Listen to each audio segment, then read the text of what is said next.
Thank you very much, John. Deputy Prime Minister Hoy, by the way, when I met him, it was in the, and I have responsibility in 2 departments, health and justice. My prospects of promotion were looking very good at the start of this week. I'll tell you something, I prayed very hard that wasn't going to happen. I'm sick of explaining, but he met me in the Hall of the People, and justice by its nature, I suppose, has to be very conservative, and it is, and I think that's why we're lucky to have the minister that we have, because he clearly is not conservative, particularly on social issues, and I think it's a huge mismatch to a great extent, but he runs that department, you know, with a hand of steel, and in my opinion, he's running it extremely well. But when I was going and, you know, getting the usual sort of prep before you go on any of these visits, I said to the people in the Department of Justice, I'm just going to sort of reacquaint myself with the comrades. Didn't go down well. Didn't go down well. But Mr. Hoy is a very interesting guy. He is actually the Deputy Premier of Vietnam, and he, when I met him, it was in the usual sort of, you know, 2 thrones and 2 interpreters, and he spoke in Vietnamese, and I spoke in very slow English, which is not like me, and we had an interpreter for both. Now he knew and I knew that he had perfect English, but there were 3 camera crews there, so this had to be done. So as we were leaving, he shook hands and he said to me, how's everyone in Dublin? He was educated in Trinity and DCU.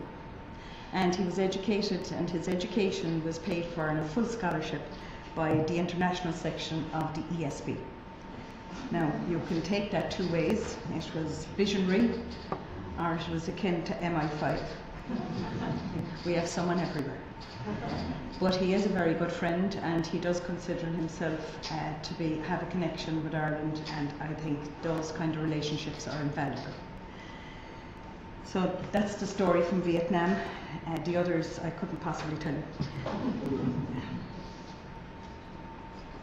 So it is a great pleasure to be invited to address you here today in Cork on a subject very close to my heart, that is namely marriage equality. The conference today promises to make a fruitful contribution to the debate on this important issue.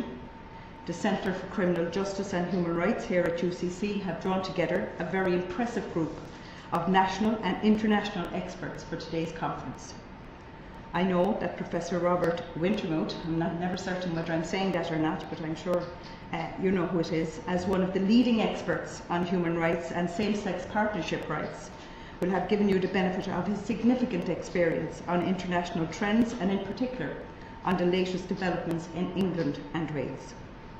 Such an interesting programme has been made possible, of course, because of the high reputation of your very own Professor Siobhan Mullally. You will be aware of the important contribution that Siobhan has made through her research on equality and human rights. She has worked tirelessly to promote equality and human rights, highlighting those areas on which progress is needed. I'm very pleased that UCC have been such a significant actor in this whole area. I should say a special word of welcome to Mr. Boris Dietrich, currently Advocate Director of the LGBT programme in Human Rights Watch. Boris brings to the role his experience that he has gained as a parliamentarian who launched and pursued the successful campaign for equal marriage in the Netherlands. It should be no surprise to any of us that the Netherlands was the first country in the world to provide same-sex marriage, and its citizens are rightly proud of their country's powerful commitment to equality. Marriage equality is now on the agenda in many countries. The debate can no longer be ignored. So in a very real way, Mr. Dietrich planted a seed which has led to the point that we are today discussing the prospects of constitutional reform and marriage equality in Ireland. The timing of today's conference is very apt for our UK-based speakers. The first same-sex marriage ceremonies will be celebrated in England and Wales from this weekend. For gay and lesbian couples, this marks an important symbolic shift from the extensive rights conferred through civil partnership. and that shift will ensure that they have full equal recognition of their relationship. Scotland is also moving to provide full equal marriage rights with the passing in February of the Marriage and Civil Partnership Scotland Bill. Most EU member states now provide some form of partnership rights for same-sex couples, with a steadily increasing number providing equal marriage. Starting with Denmark back in 1989, many of those states created various forms of registered partnership for same-sex couples before moving on to same-sex marriage. While the journey to marriage equality may have taken longer than some would have liked, the scale of what has been achieved on that journey has been truly remarkable. Ireland's journey to full recognition of marriage equality has been telescoped into a relatively short time. At the same time that Denmark was legislating for partnership rights for same-sex couples, Ireland provided the first protection for its lesbian, gay and bisexual citizens by making sexual orientation a protected ground in the Prohibition of Incitement to Hatred Act 1989. As you are aware, decriminalisation of homosexuality followed in 1993. In the following years, the legal landscape changed significantly, with extensive protection for LGBT individuals introduced in the Employment Equality Act 1998 and Equal Status Act of 2000. The equality legislation, underpinned by a system allowing people to seek redress against discrimination in employment, goods and services, helped to create a culture supportive of LGBT rights. The publication last week of the bill concerning the establishment of the Irish Human Rights and Equality Commission is an important further step in safeguarding people's rights in terms of equality and human rights. Siobhan Mullally and Kieran Rose, who have spoken here today as Commissioner Designates of the new body, will have the responsibility, and I always love when someone else has the responsibility because I have so much of it that I think it's important that we share it around a little bit, will have the responsibility of building the new organisation. I believe that the new organisation will be able to combat discrimination more effectively than before by being enabled to approach the issue from an integrated equality and human rights view. The development of an equality infrastructure in Ireland placed a spotlight on the importance of safeguarding people's rights and of creating pro-equality culture. While the equality legislation focused on employment, goods and services, we came to realise as a society that recognition and respect were also needed in other areas. We needed similar legislation to affirm the respect and value of our society for relationships between same-sex couples. The campaign undertaken by NGOs such as Glen have been pivotal in highlighting the need for legislation in this area. I would also like to acknowledge the important contribution made by many of our parliamentarians.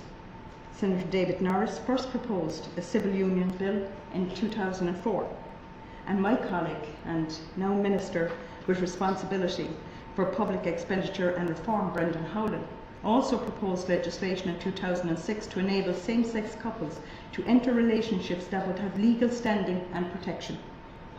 These bills, the public discourse around them and the strong support from civil society organisations helped to cultivate the atmosphere within which the last government brought forward civil partnership legislation. It was truly remarkable to see the enthusiasm, and it's seldom seen, that all parties had in relation to support for civil partnership.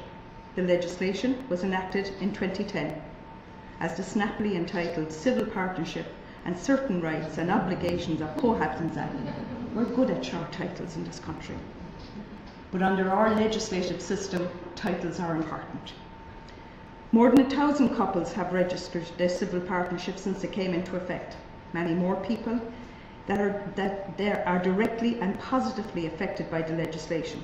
For example, many Irish resident couples have UK civil partnerships, and they are now legally entitled to the same treatment as an Irish civil partnership. Civil partnership has been a hugely important stage in this long journey.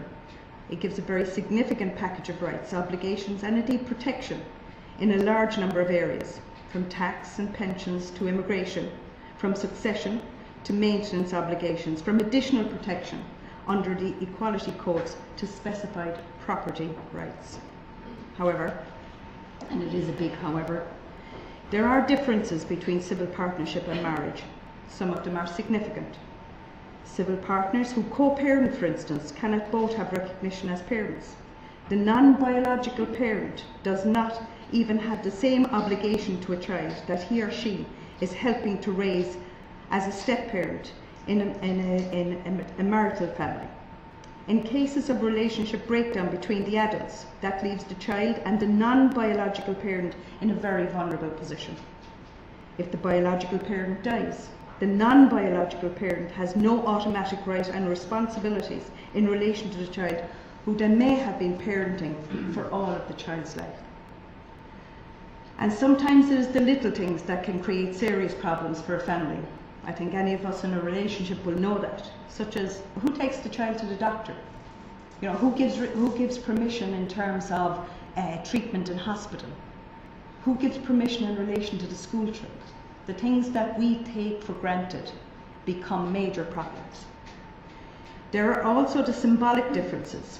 While civil partnership was quite rightly celebrated as representing major progress towards equality in terms of relationships, there were also those who believed it was not enough. Some feel that only marriage can confer the social recognition that truly signifies acceptance that same-sex relationships are as valid and worthy of protection as opposite-sex marriage. Legal change does not, of course, eliminate prejudice and bigotry, but it does help to emphasise that those prejudices are not acceptable and that the state does not condone them by its laws. We have made enormous progress over the last 21 years. The generation turning 21 this year has never known in Ireland in which male homosexual acts were criminal. They probably cannot remember a time when people were not protected in their employment and in accessing goods and services. Civil partnership came in when they were in their late teens, and the vast majority of them welcomed it. While we all know of the continuing problem of homophobic bullying of young people, at the same time, this is the first generation of LGBT young people who have been able to come out at a relatively young age. Many have had the support of their friends, families and communities in doing so. They have been able to be true to themselves and have not been forced into damaging straitjackets because of others' prejudices. And this is the first generation for whom a person's sexuality is a simple fact of life. We have further progress to make on this long journey to full equality. As you are aware, the government agreed at its meeting of the 5th of November that a referendum would be held, no later than mid-2015, on the question of enabling same-sex couples to marry. The preparatory work for the referendum is underway. In tandem with this progress, my colleague Alan Shatter, Minister for Justice and Equality, published the general scheme of the Children and Family Relations Bill on the 30th of January 2014 for consultation. The Joint Oireachtas Committee on Justice, Defence and Equality is currently undertaking public consultation on the general scheme at Minister Shatter's request. He has asked the committee to respond by Easter. The consultation process is proving to be a very useful mechanism for feedback on the general scheme.